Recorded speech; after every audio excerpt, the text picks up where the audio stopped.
Hello, welcome back. Glad you joined us again today because we're going to be talking about something that I get questions on all the time, and that's all about anticipatory bereavement and euthanasia. It's sort of a difficult subject to talk about because, well, it's always hard to say goodbye to those that we love and those that we care about. Those animals that have been with us their entire lives through all of our pain, all of our suffering, and like everything that we've gone through, both good and bad, they have been by our side. And so that when they are diagnosed with something that is incurable, like cancer, or they're just getting old and the end is near, it's so hard to watch those that we love in pain. It's hard to watch them suffer. But we have the ability now to help them with that suffering, to help ease them through this transition at the end of life. Euthanasia literally comes from, well, I forget where it comes from, but it means good death. It means we put an end to their suffering. Now, our animals don't really know. They don't know what death is. They don't know the finality of it. They can't look ahead into the future and dread it like we do. That's a human construct. Being able to look into the future and dread and wonder what happens afterwards is entirely human. So an animal doesn't have this kind of fear of death that we do. Our animals don't have the same fear and anticipation of death that we do. The only thing that they really know and the only thing that they really notice is that they're not feeling well. They can certainly notice their decline in health. They can certainly notice that their bodies aren't doing what they want them to do. Cats in particular notice this, and many of you are familiar with this because they try to find a quiet corner. They try to separate themselves from the pack. Dogs as well, because it's all about, they know that they're slowing down, and it's a very natural thing for them to separate and be alone and be away from everybody else as they slowly die. Our animals don't fear death. And in fact, since they don't look into the future like we do, the only thing they really know is the present, how they feel right now. And that's what we're going to talk about today. Specifically, how to know what they're feeling, because our animals don't tell us, right? I mean, it would make life for veterinarians all over the world so much easier if our dogs and cats could just say, hey, it hurts here or it hurts down there, but they don't. And so we have to look at other signs and other ways of determining that for ourselves. And this is what many veterinarians call the quality of life. Now you can search this online, and it's readily available, and we're gonna pretty much go over the same things that you can find everywhere else. We're going to go into depth a little bit more than a lot of these other places do. But they essentially break it down into categories. And for each category, they rate it based on how well that animal is doing. 1 being the best and 5 being the worst. But basically the 5 categories are breathing. How well can your animal breathe? The second one is food. Are they able to eat? Are they able to drink? Mobility is the third one. How well can they get around? The fourth one is their bowel movements. Is your cat still using a litter box, or are they having accidents all over the house? And lastly, their overall happiness. Does your dog act the same way that they did? Are they more withdrawn? Are they more aggressive? Because when we're in pain, or when dogs or cats are in pain, they lash out. And they don't want to be touched. They don't want to be handled. They don't want to be a part of the family anymore. As one veterinarian told me, he measures quality of life as if the tail's wagging, then they're doing all right. So like this is what we're going to dive into a little bit more for each one of these categories. So we're going to go over now some of the different things that you can look at and watch out for your pet's overall quality of life. The first category that we're going to get into is breathing. Is your dog panting all the time? Does it feel like they're struggling to get air? Does it sound like they're throwing up sometimes because their stomach is expanding because their muscles are so sore from trying to inhale and exhale? Do you know if they have lung cancer? Is this something you should watch out for? Have you talked to your vet about it? Because when you can't breathe, it's terrifying. And this is true for humans as well as animals. And it's a very painful thing to go through, to not know if you're going to be able to breathe again. If that breath you're taking is going to be your last, it's going to be very hard. The next one we're going to talk about is mobility. How well are they able to get around? Are they able to get up and down on their own, or do you have to help them? Can they still climb stairs, maybe jump into your lap or onto your bed? Do they whimper or growl when you move, or when they move? Do you have to help them up, and when you do they growl at you? For dogs that have hip dysplasia, how bad is that? Are they able to walk around with a little discomfort, or when they walk, are they essentially just dragging their hind quarters along with them? Because if they are, that's not a good quality of life for them. So this is relative also to the size of the animal. Like a very small dog could be able to not move around at all and still have a great quality of life, right? Because like a small Chihuahua, you can just pick up and put in your lap, or a cat as well. But a giant dog is like extremely different. 100-pound dog, you're going to be carrying them up and down stairs, outside to go use the bathroom, and it's a lot more effort and work to do that kind of thing. And they certainly notice it too. The next one we're going to talk about is eating and drinking. Are they able to eat? Like when they eat, are they able to keep it down, or do they throw it up immediately? Do they enjoy eating? Do they still enjoy their favorite foods? Or is just eating itself like a chore for them?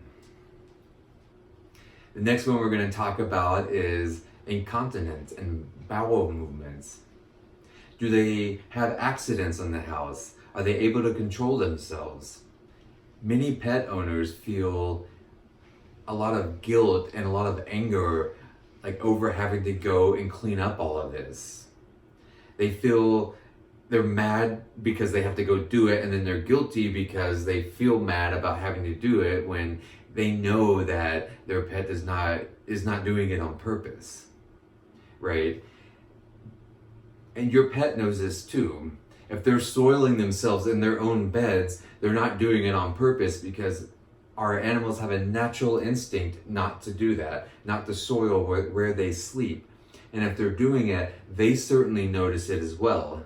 And it creates more stress and anxiety for them. The next one we're going to talk about is hygiene. Is their fur matted? Are they able to keep themselves clean? Especially after soiling themselves, are they able to clean up after themselves? For cats, are they able to groom themselves? Particularly with your pets that have oral cancer, that produces a lot of funky smells, and they are unable to clean themselves because, well, they just get all that terrible gunk and discharge all over themselves, and they just don't get clean. And this creates another social problem too if you have other animals in the house, because they will cast that member out of their social group if they're not clean. This not being able to clean themselves is also very demoralizing for your animals, because we all want to be clean and we're all used to being clean. We're all used to being able to take care of ourselves, and when that doesn't happen, it weighs on us. It creates all of this anxiety. Our next point is pain. Animals hide their pain very well. It's very natural for them to do that, because in the wild, if you're showing pain, you're going to get singled out by predators or cast out from your group. And so it's very natural to hide the kind of pain that you're in. And so are you able to see that? Do you know when your animal's in pain? Do they, when they're resting, do they look relaxed, or are they tense? If they're always tense, are they trembling when they're resting? You can look at the expression on their face. Does it look pain? Does it look natural? Do they want to be touched? When you touch them and pick them up and move them, do they growl? Do they snap at you? Do they try to hide from you, or whimper, or get away? Our next point is happiness. Do they still enjoy life? Do they still engage with the family? Do they still take pleasure out of your company? As one vet I talked to put it, like as long as their tail is still wagging, that means they're happy. If you can get your dog or cat to purr or wag their tail, it probably means they're still engaging in life and still wanting to be a part and wanting to be alive and a part of your family. This is also goes into their mental state. Are they more agitated in general? Do they respond to your presence when you enter a room? Are they still happy to see you when you come home? Do they greet you at the door if they're able to? Do they forget things? Are you able to play with them at all still? One very important thing to talk about and think about is that sometimes they become more aggressive because of pain, because of an altered mental state, especially with anything like brain cancer, can seriously affect the way that they interact with you. And it can completely change the personality of a pet. The next thing we're going to talk about is, do they have more good days than bad days? Do they have a condition that you know will only get worse with time? This is one that is very hard to admit even to ourselves. And this is why we like to recommend that you get a calendar and you mark this on a calendar. Every single day, did your pet have a good day or a bad day? Were they interactive that day? Rate their overall quality of life, set it a score, and write it down on that calendar so you can't change it. And so when you look at this over the course of a few weeks, you can see that decline. And you can see if they're having more bad days and they're just not happy, they're not improving, it might be time to consider euthanasia. And this is why we write it down, because it's very hard to see in the moment when we're looking at them, because we don't want to do that. We don't want to let them go, right? We never do. But when we look at it and we can see that, yeah, over time, they're not getting better, they're not happy. And finally, in this category, like what does your veterinarian say about this? What do they recommend? What's their prognosis? And the very last thing we're going to talk about with this is, what is your quality of life? This is just as important. Are you able mentally and physically to handle this? Because watching our pets slowly die creates a lot of anxiety with us. Are you able to financially afford it?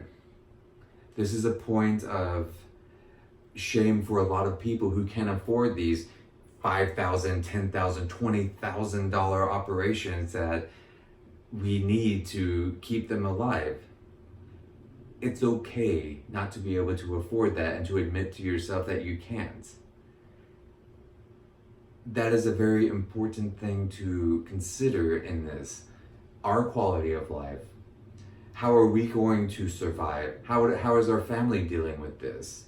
As how are your children, if you have them, dealing with this? Are they able to play with that animal anymore, or are they just too old and too sick and too aggressive to even interact with them? Because this affects everyone in the household, and it's like your overall family quality of life is important. Are you able to spend the time and effort needed necessary to take care of them? A lot of pets require shots 5 or 6 times a day. Are you worried about them dying at work while you're not there, or dying or suffering and dying in their sleep, or at some point when you're not there? Are you disengaging from your social life and all of your friends and other family members because you're so concerned with them that you always need to be around them? That's important too, because that's not a good quality of life for you or your pet. And finally, we're going to talk about some just general tips and how to plan for it and make this decision. We've already mentioned the calendar aspect, where we want to chart this over time so we know. And it's not just guesswork. We're not just looking at the last 2 or 3 days. We have this whole calendar of good days and bad days, and we know, we can watch their progress, we can watch it decline. And we're working on a tool right now to help out with this. We're developing an app. It's going to take some time, but essentially we monitor this every single day, and you can see that breakdown. You can see them. You can see their quality of life either improve or decline, and it will help you make that decision. A quote that I like to say a lot is, it's better to euthanize a week too soon than an hour too late. Because for your pet, they don't know the difference. They don't have this fear and this dread of death that we do. Again, that's a human construct. The only thing they know is the present and how terrible they're feeling, how anxious they're feeling, how much pain they're feeling right now. That's the only thing they know. And so a week is not going to make any kind of a difference to them. The only thing it will do is spare them a week of decline and a week of pain and anxiety and worry. And it will spare you that too, even though it won't feel that way. Ultimately, the only way to end their suffering is to begin our own. And we'll also be here with you during that too. Thank you everyone for watching our video about quality of life. And I'd like to ask you again to, if you haven't already, please subscribe to our channel, and please leave your feedback and comments in the space below. We read each and every one of them. It's how we improve. It's how we learn how to better do what we do best. And that's to be there for each other in our grief.